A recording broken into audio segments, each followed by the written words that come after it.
everybody, so today I'm going to be doing an updated review on the Papershoot camera. It's been 6 months now of me using it, so I'm going to tell you about the things that I enjoy and don't enjoy about the camera.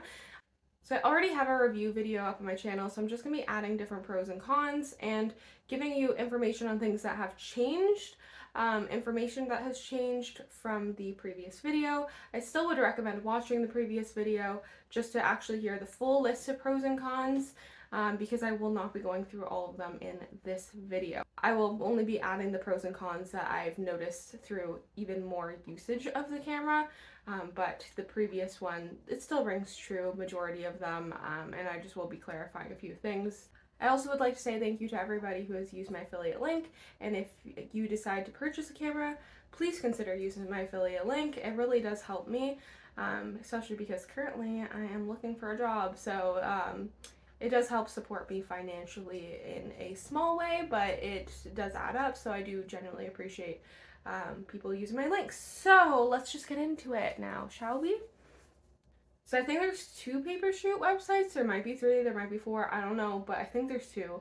There's one that's like the US Canadian one, and then a Taiwan website. The Taiwan website has so many more options.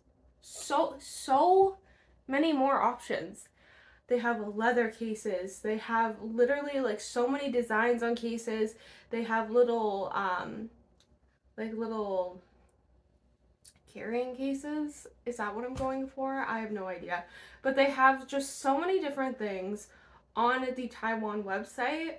10 out of 10 recommend checking it out, but shipping is unbelievably expensive. So to Canada at least, I think it was $25 shipping for like one case. But I definitely recommend checking out the Taiwan website if you are interested in getting a camera. I would definitely recommend checking it out because there might be something that you're like, I need this in my life immediately. At least that's how I felt. So, yeah.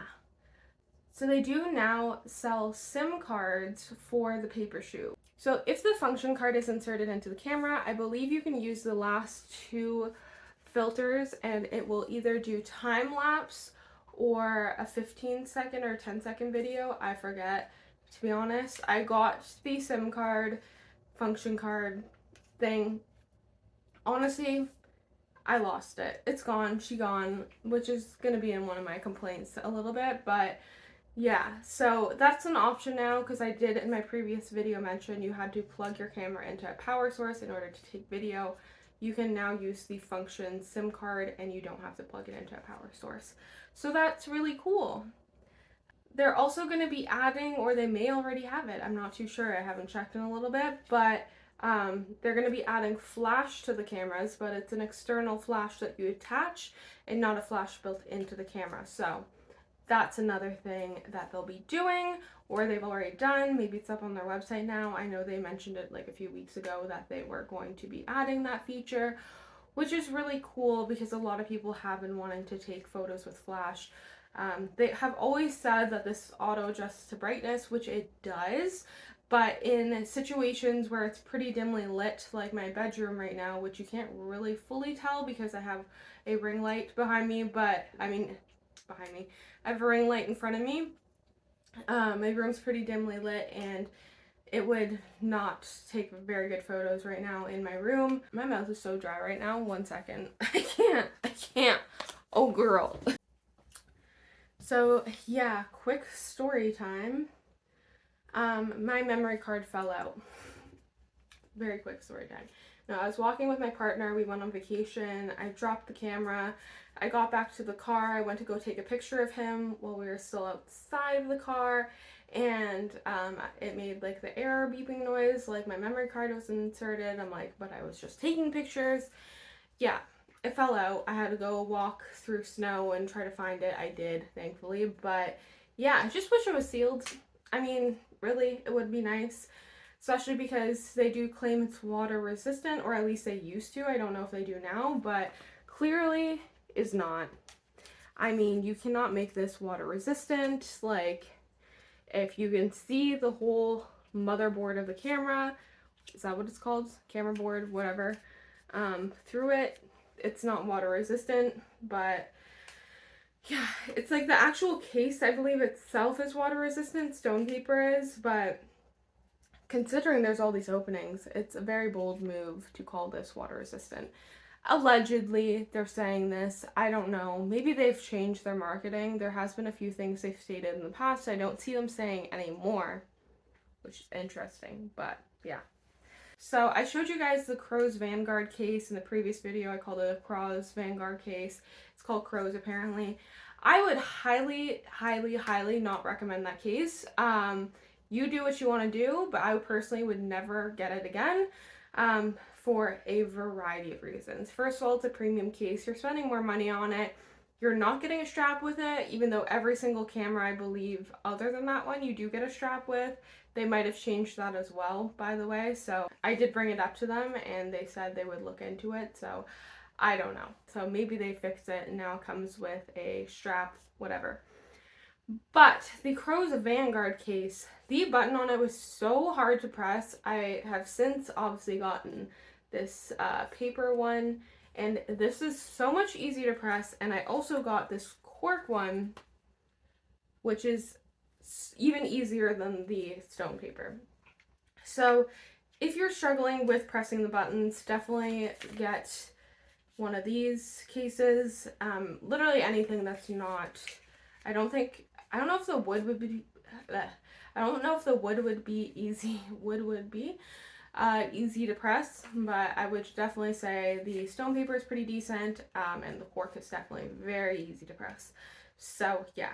When I say the button was hard to press, I'm not talking just a little bit. I'm talking, at first, I was missing the shots about 20% of the time when it was like really nice out. The colder it got, the harder the button was to press, and so I was just missing pictures left, right, and center. I would say 40% of the time I was missing the picture. It's getting me so frustrated, especially when you take pictures of something that's like moving and this is your one and only chance and you click it and it doesn't even take the picture. It's disappointing. Next that I wanted to mention is the camera malfunctions in the cold, so at least it did for me. Never had issues when it was warm, but when it was cold out, the camera was making the shutter noise like it was taking pictures, or taking a video, because it makes that noise when it's taking a video. Yeah, I was with my partner and I was like, I guess I have the function card in here. Like, I'm looking in, it's not in there. And it was just making the noises and wasn't taking photos. So I kind of missed quite a few photos that evening with my Papershoot, which kind of sucked. They did tell me it works perfectly in winter and maybe I just got a faulty device or something. But yeah, mine struggled a little bit in the really cold weather. So that is something to note. Also with the Crow's Vanguard case, I dropped the case once on my carpet and it broke. So yeah, don't get the Crow's Vanguard case. I mean, do what you want to do. It's a really cool looking case. I would definitely say the Crow's Vanguard case is a little overpriced in my opinion for how like the quality is compared to the other cases. Like I find this one to be pretty durable. The cork one seems very durable. So yeah. So removing the batteries in the camera is pretty difficult, but I mentioned that previously as well. You have to unscrew these two little things, and I suck at screwing them back in, which has left me a lot of times to not even want to bring my Papershoot with me, because I'm like, I don't even feel like changing the batteries. I don't feel like recharging batteries.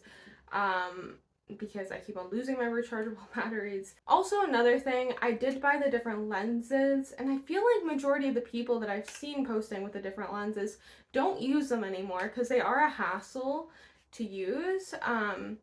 They do magnetize on here pretty easily, but you have to take off the back magnet, you have to take off the lens cap. Sometimes the lens cap gets stuck, sometimes it just falls off. It's just a battle that I do not want to participate in when I go to take photos. So I don't even use my macro lens or my wide angle lens anymore. I probably will once the weather gets nicer, that I will go out and use the macro lens. The wide angle lens I feel like I could have done without. And lastly, although I'm very excited about all these additional things, like now you can use a SIM card instead of plugging it into a power source in order to take videos, which is a lot easier and a lot easier to carry around. They have now the external, well, they're going to at least have the external flash on the camera, and they have additional lenses, and they are adding all these accessories. Fun, great. So I wish it all just came built into the camera. I don't want to carry so many different accessories. I don't want to have to carry flash if I want to use flash. I don't want to have to carry a function card if I decide to take video, and have to take it out if I want to use 2 of the filters. It's just too much to be carrying around. I would actually prefer to sell this camera and buy one of their cameras that has all the functions added in. But unfortunately, none of their cameras do have like the flash built in or have the video feature as a separate toggle on it or anything like that. So yeah, I mean, that part is like just a little disappointing. Aside from that, pros of this camera, there's not any additional pros that I can honestly tell you about because I did mention all of the major pros in the previous video. It's a great camera, it's good on the environment, that you're not using like film and disposing of that all the time. A lot of their materials are sustainable. It takes cool photos. I love the different filters on it. I think that's a really cool aspect of the camera. I actually don't think I would really care for the camera if it didn't have the different filters. So yeah, and you have so many case options, and you do have so many accessories if you so choose to use them. Yes, like I said, it'd be nice if it just came built into the camera, but it is still cool that you can choose what accessories you decide to purchase. And yeah, that's basically it. I do love my Papershoot camera, even though I have these cons. Nothing has been big enough of a con for me to not use the Papershoot anymore. So eventually I want to get the Think and Shoot camera case. The front of it actually magnetizes off and then you can just switch out the batteries really easily. That would be so nice, but it's like a lot bigger than this, so.